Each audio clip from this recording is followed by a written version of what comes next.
આગળના પ્રીવિયસ લેક્ચરમાં ડિસ્કસ કર્યો હતો તમારો જે environmental degradation and environment management આખું જે ચેપ્ટર છે એનો પાર્ટ 1 આપણે ડિસ્કસ કરેલો છે, દેટ ઇઝ એન્વાયરમેન્ટલ ડિગ્રેડેશન. હવે આપણે જે તમારો સેકન્ડ પાર્ટ છે બરાબર એન્વાયરમેન્ટ મેનેજમેન્ટ એ આજે આપણે આજના લેક્ચરમાં ડિસ્કસ કરવાના છીએ, right, that is environmental management. So first of all, meaning of environmental management. Environmental management is administrative function that develop, implement and monitor the environmental policy of an organization. The system established to administer the environmental related activities of an organization can be termed as environmental management system. Refers to the management of an organization's environmental programs in a comprehensive, systematic, planned and documented manner. The most widely used standard on which an EMS, that is Environmental Management System, is based is International Organization for Standardization ISO 14001.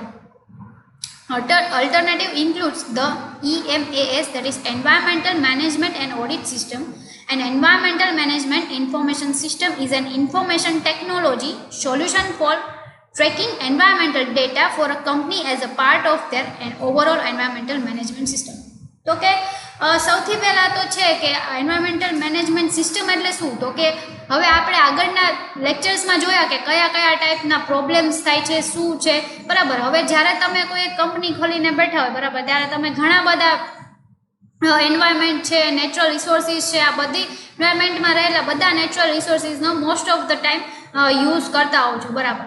તો હવે આની સામે તમારે કઈ રીતે એન્વાયરમેન્ટને manage કરવું અથવા તો એ વસ્તુમાં ઘટાડો કેમ થાય એ કરવું. હું તો નથી કે ચલો તમે એક કંપની, એવી રીતે ઘણી બધી કંપનીઓ છે, તો આ બધાએ કઈ રીતે એન્વાયરમેન્ટ મેનેજમેન્ટ કરવું જોઈએ, પોલ્યુશનની બધી વસ્તુ ઘટાડવાની કોશિશ કરવી જોઈએ. દેન આફ્ટર આ બધી વસ્તુ છે એ કઈ રીતે, તો કે પ્રોપર સિસ્ટમેટિક મેનરમાં પ્લાન્ડ અને ડોક્યુમેન્ટેડ વસ્તુ સાથે થવી જોઈએ. આના માટે એક ઇન્ટરનેશનલ સ્ટાન્ડર્ડ બી છે જે આપણને કહેવામાં આવ્યું છે, that is ISO 14000 I think 1.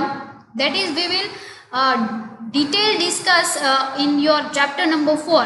બરાબર. આના માટે તમારું આખું ડિટેલ એક્સપ્લેનેશન આપેલું છે આ સ્ટાન્ડર્ડ ઉપર, that is in your chapter number 4. there we will discuss in detail. So અત્યારે તમે ખાલી આનું નામ યાદ રાખી લો તો બી ચાલશે. Then after there is also includes environmental management and audit system, કે આ બધી વસ્તુને પરફેક્ટલી થાય છે કે નથી થતું, તો આના માટેની ઓડિટ સિસ્ટમ બી રાખવી જોઈએ. ટેકનોલોજીકલ કઈ રીતે સોલ્યુશન આવી શકે છે, ટેકનોલોજી દ્વારા ભાઈ ઘણી બધી વસ્તુ સોલ્વ થઈ શકે છે, તો કેવી રીતે મેનેજમેન્ટ કરવું જોઈએ, that is four environmental management.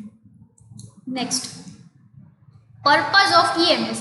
હવે જ્યાં બી તમને EMS જોવા મળશે બરાબર, ત્યારે હું તમને એનું ફૂલ ફોર્મ હવે મેં આગળ તમને દર્શાવ્યું છે, that is environmental management system. So હવે તમે તમારી જાતે સમજી લેજો that EMS means what, that environment management system. So EMS is framed for waste reduction that goes beyond compliance to reduce environmental impact. The EMS helps to develop, implement, manage, coordinate and monitor environmental policies. It checks that the waste reduction begins at the design phase through pollution prevention and waste minimization. At the end of life cycle, waste is reduced by recycling. એટલે કે સૌથી પહેલાં આપણને જોઈએ કે purpose શું છે, તો કે EMSનું સૌથી પહેલાં તો પર્પઝ છે કે જે વેસ્ટ ઘણું બધું થાય છે, ઘણી બધું રિસોર્સિસ એવા છે કે આપણે કરીએ છીએ, જેમ કે કાગળ છે એમનો આપણે ઘણી વખત ઉપયોગ કરતા આપણને ખબર છે કે ઝાડવામાંથી જ પ્રોડ્યુસ થાય છે, ત્યાંથી જ મળે છે, સ્ટીલ આપણે એનો બેફામ યુઝ કરતા હોય છે, જ્યાં જરૂર ન હોય ત્યાં બી યુઝ કરે છે, તો એ વસ્તુનો જે વેસ્ટ થાય છે એમાં રિડક્શન આવે. તેન આફ્ટર EMS છે એ શું હેલ્પ કરે છે, તો એન્વાયરમેન્ટલ પોલિસીસ છે બરાબર, એ સરખી રીતે ડેવલપ થાય, ઇમ્પ્લિમેન્ટ થાય, સરખી રીતે મેનેજ થાય, કોઓર્ડિનેટ થાય, સાથે સાથે મોનિટર થાય. આ બધી વસ્તુ છે એ એન્વાયરમેન્ટલ પોલિસી બનાવવામાં હેલ્પ કરે છે EMS. Then after it checks that waste reduction begins at the design phase through pollution prevention and waste minimization. કે સૌથી પહેલાં વેસ્ટ રિડક્શન છે એ કઈ રીતે સ્ટાર્ટ થાય, તો કે પોલ્યુશન છે એને કંટ્રોલ કરવામાં, દેન આફ્ટર વેસ્ટ છે એ મિનિમાઇઝ કરવામાં, and at the end of life cycle waste is reduced by recycling. તો સૌથી પહેલાં તમે શેનાથી કરી શકો વેસ્ટેજ ઓછો, તો કે રિસાયકલિંગ દ્વારા. Next is the features of EMS.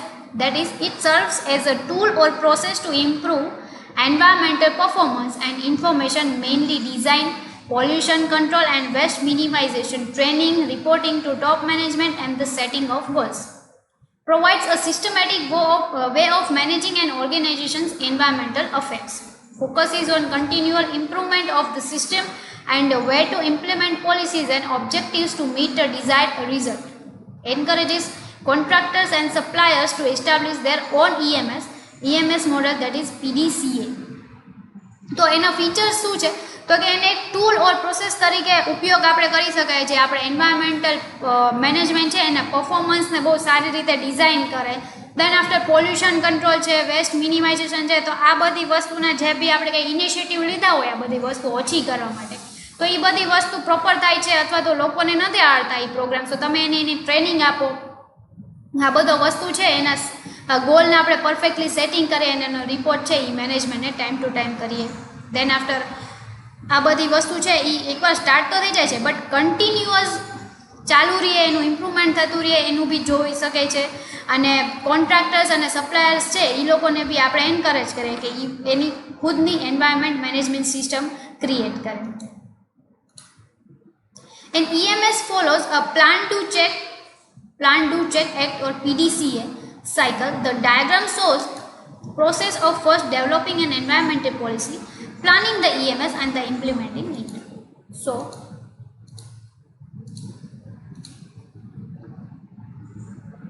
that is that diagram. કે આ ડાયાગ્રામ દ્વારા કઈ રીતે આપણે કહી શકીએ કે આ બધા પ્રોગ્રામ્સ છે એને કઈ રીતે ચલાવે છે? તો સૌથી પહેલાં તો એ પ્રોગ્રામ છે એને પ્લાન કરવા જોઈએ, બરાબર. પ્લાન કરીને એને એ વસ્તુ છે એ ચાલુ કરવું જોઈએ, એ વસ્તુ પ્રક્રિયા એની પર ચાલુ કરવું જોઈએ. દેન આફ્ટર એ પ્રક્રિયા છે બરાબર એ પ્રોપર ચાલે છે કે નથી ચાલતી ચેક કરવું જોઈએ. અને દેન આફ્ટર જ્યારે એ સરખું ચાલે છે, એ વસ્તુ એનાથી બીજાને ઇફેક્ટ થાય છે, એડવાન્ટેજ મળે છે, આ વસ્તુ જે છે વેસ્ટ રિડક્શન થાય છે, તો આ બધી વસ્તુ ઉપર એક્ટ કરવું જોઈએ. તો આવી રીતે તમારે આ cycle that is PDCA plan do check act એ છે એ ઇમ્પ્લિમેન્ટ કરવી જોઈએ. Our next topic is environmental linkages. What is that? So, environment is interlinked with all the spheres of life, directly or indirectly. Here we study the two important environmental linkages, that is social environment linkages and that is second is economic environmental linkages. સો જેવી રીતે આપણને ખબર જ હતી કે આપણે આગળના ચેપ્ટરમાં જે અલગ અલગ જાતના સ્ફિયર્સ ભણેલા હતા, બરાબર, એટમોસ્ફિયર, હાઇડ્રોસ્ફિયર, બાયોસ્ફિયર અને લિથોસ્ફિયર, એ આપણે જોયેલું હતું કે ક્યાંક ને ક્યાંક કોઈક ને કંઈક રીતે બધા એકબીજા સાથે ઇન્ટરલિંક્ડ હતા, જે વસ્તુ આપણને અહીંયા બી કીધેલી છે. હવે આમાં જે સૌથી બે ઇમ્પોર્ટન્ટ એન્વાયરમેન્ટલ લિંકેજીસ છે તે ક્યાં છે? That is first is social and second is environment. So આ ડાયાગ્રામ છે એની દ્વારા આપણે સમજી શકીએ. That is first is energy. Sun or fossil fuel છે, બરાબર, એની એનર્જી છે એ ક્યાંથી આપણને આવે છે? તો કે એ ક્યાં કન્વર્ટ થાય છે? Sorry, that is converted into air, that is warm, humidity, temperature. Then after water, એ બી ક્યાંક ને ક્યાંક અફેક્ટ થાય છે, that is rainfall, stream flow, ground water, lake and sea. And then after land, that is soil composition, topography, land cover and use. Energy and air we are using for economic development like production, trade and commerce. Then after આ બધાની વસ્તુનો ઉપયોગ કોણ કરે છે? તો કે that social, people or population. કે આ બધી વસ્તુનો યુઝ કોણ કરે છે? તો કે આવી રીતે લોકો કરે છે. તો એનર્જી છે, એર છે, વોટર છે, લેન્ડ છે, આ બધા એવા રિસોર્સિસ છે જે એકબીજા સાથે કંઈક ને કંઈક લિંક થાય છે. If we study the diagram properly, we see two main spheres. That is, the outer sphere is denoting environment consisting distinct components of air, water, land and energy, and the area between the social and environment is denoted with economy, depicting the economic activities undertaken. This economy consists of production centers, trade and commerce. Now let us understand the social aspect is consists of society, people and their habit. This is direct or indirect connection with the environment, as all the human requirements are being fulfilled from environment. Different goods and commodities are produced for consumption by various economic activities. એટલે કે આપણે જો જોયેલો હોય diagram, that is here, કે જો કે આનો જે બહારનો સ્પેર છે બરાબર એ કઈ વસ્તુનો યુઝ કરે છે એટલે અથવા તો દેખાડે છે તો કે એનર્જી છે, એર છે, વોટર છે, લેન્ડ છે, આ બધી વસ્તુ આપણે અહીંયા જોઈ શકીએ છીએ. બટ અંતે આઉટર સ્પેર છે એ આ બધી વસ્તુને ડિનોટ એટલે કે દર્શાવે છે બરાબર. જ્યારે જે અંદરનો એરિયા છે દેટ ઇઝ સોશિયલ એક્ટિવિટીઝ અથવા તો હ્યુમન એક્ટિવિટીઝ ઓર ઇકોનોમિક એક્ટિવિટીઝ જે આપણે કરીએ છીએ એ બધી વસ્તુ દર્શાવે છે. તો આમાં જે ઇકોનોમિક એક્ટિવિટીઝ છે એમાં શું કન્સિસ્ટ થાય છે તો કે production centres, trade and commerce, કે આપણે જે એક જગ્યાએથી બીજી વસ્તુ પહોંચાડવા માટે, વસ્તુ બનાવવા માટે, સેલિંગ કરવા માટે, તો આ બધી જે વસ્તુ થાય છે એનો સમાવેશ થાય છે. તો એ કઈ રીતે આપણા સ્પીયર્સ છે બધા જે બરાબર એને અફેક્ટ કરે છે.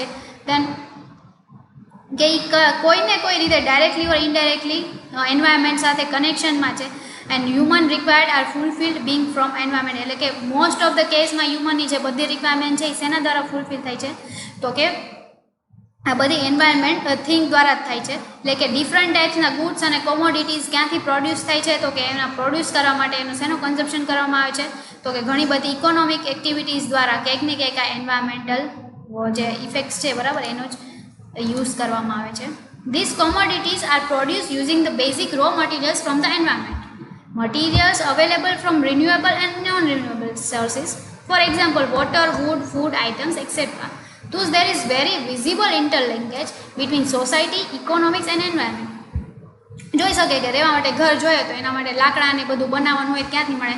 જંગલમાંથી. ખાવા માટે આપણને ફૂડ જોઈએ છે તો એ ફૂડ બી ક્યાંથી મળે છે તો કે એગ્રીકલ્ચર એક્ટિવિટી એટલે કે એન્વાયરમેન્ટમાંથી. તો આવી રીતે વ્યક્તિઓ છે, સોસાયટી છે અને ઇકોનોમી છે એ ક્યાંક ને ક્યાંક રીતે એન્વાયરમેન્ટ સાથે જોડાયેલ છે. Our next topic is environmental concerns in India. So, these are many environmental issues in India. Air pollution, water pollution, garbage pollution of natural environment are all challenges for India. According to the data collection and environment assessment studies of World Bank experts, between 1995 to 2010, India has made one of the fastest progresses in the world in addressing its environmental issues and improving its environmental quality. Still, India has a long way to go to reach environmental quality similar to those enjoyed in developed economies. Environmental issues are one of the primary causes of disease, health issues and long-term livelihood impact for India. તો કે છે environmental છે બરાબર concern એટલે કે એ કઈ રીતે મહત્વપૂર્ણ છે કોઈને કોઈ એક્ટિવિટી કરવા માટે ઇન્ડિયામાં કઈ રીતે ઇફેક્ટ કરે છે તો કે એમાં છે સૌથી પહેલાં તો આપણે ઇન્ડિયામાં છે આ બધા ટાઈપના તો કે હવાનું પોલ્યુશન છે, પાણીનું પોલ્યુશન છે, કચરાનું વધુ વસ્તુનું પોલ્યુશન છે બરાબર. આ બધી વસ્તુ છે એ કોના માટે ચેલેન્જ બની ગઈ છે તો કે ઇન્ડિયા માટે. એન્ડ દેન આપણને આ ડેટા કલેક્શન આપેલો છે કે આ કહી શકીએ કે જે રીતે વર્લ્ડ બેંકના એક્સપર્ટ છે એ લોકોએ સ્ટડી કરેલું તો એમાં 1995થી લઈને 2010 સુધીમાં ઇન્ડિયા છે એ ફાસ્ટેસ્ટ પ્રોગ્રેસ કરતું દુનિયામાં ફાસ્ટેસ્ટ પ્રોગ્રેસ કરતું માની એક કન્ટ્રી હતી. બટ સાથે સાથે એ લોકોના જે ઇન્વાયરમેન્ટલ ઇશ્યુઝ છે અને ઇન્વાયરમેન્ટની ઇમ્પ્રુવિંગ ક્વોલિટી છે એ બી વધતી હતી.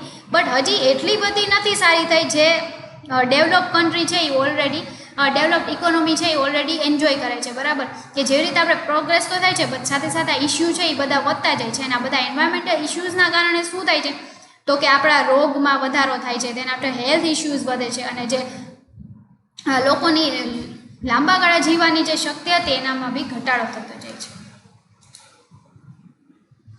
The major environmental issues are listed as under which need serious concern on the part of government. એટલે કે ઘણા બધા એવા એન્વાયરમેન્ટ ઇશ્યુઝ છે જેની ઉપર બહુ સિરિયસ અસર કરે છે જે એન્વાયરમેન્ટ ઉપર ઇન્ડિયાના જે આપણે જોઈએ એમાંથી આપણે મેજર જે ઇશ્યુ છે એ લીધેલા છે. That is the major source of pollution in India include the rampant burning of fuel wood and biomass such as dried waste from livestock as the primary source of energy. Livestock means what કે જે આપણે કહી શકીએ ને કે animals હોય છે ઘણા બધા ટાઈપના જે લાઈક કાવ છે, બફેલો છે, તો આ બધા ટાઈપના જે એનિમલ્સ હોય એને આપણે લાઈવ સ્ટોક્સ તરીકે કહી શકીએ છીએ. Degradation of forest and agriculture of land, resource depletion that is water, mineral, forest, sand, rocks, etc.